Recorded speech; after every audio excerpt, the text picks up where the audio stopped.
Welcome to Sharada cooking channel అండి. ఈరోజు special ఏం చేయబోయానంటే దొహి బెండి చేశానండి. ఇది ఒరిస్సాలో స్పెషల్ అండి. ఒరిస్సా అంటే ఇప్పుడు ముందుగా చూడండి, బెండకాయల్ని అలా 4 వైపులు అలాగా గంటలు పెట్టాలండి. అన్నీ పెట్టి కట్ చేయాలి. అదండి అలా కట్ చేసాం. దీనికి మసాలా పెట్టాలండి. మసాలా కోసం ఉప్పు, కారం, పసుపు, గరం మసాలా పౌడరు, వెల్లుల్లిపాయ కచ్చాపచ్చగా కొట్టి మసాలా బాగా పట్టించాలండి. మసాలా ఎలాగేగోండి ఇప్పుడు వీడియోలో చూపించినట్టు మసాలా పట్టించి పక్కన పెట్టాలి.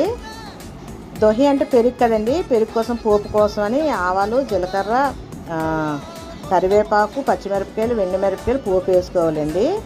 పోపు వేసుకున్న తర్వాత పెరుగుని కట్ చేసి ఒక బౌల్లో వేసుకోవాలి. బౌల్లో వేసుకొని అది బాగా కలపాలండి. కలిపిన తర్వాత ఇప్పుడు పోపు ఏదైతే బాగా వేగిందో ఆ పోపుని పెరుగు మిశ్రమంలో వేసి బాగా మిక్స్ చేసి పక్కన పెట్టాలండి. అలాగే ఈ మసాలా పెట్టిన బెండకాయల్ని ఒక కడాయిలోని ఆయిల్ వేసి బాగా వేగనిన తర్వాత ఈ బెండకాయలు అందులో వేసేయాలండి. ఒక గంట సేపు అలా వదిలేసిన తర్వాత అదంతా అయిపోయిన తర్వాత కొంచెం కసూరి మెతి మీద వేస్తే ఒక గంట సేపు అలాగ అయిన తర్వాత తింటే చాలా బాగుందండి. మీకు కనుక ఈ వీడియో నచ్చినట్టయితే లైక్ చేసి, షేర్ చేసి, సబ్స్క్రైబ్ చేయండి.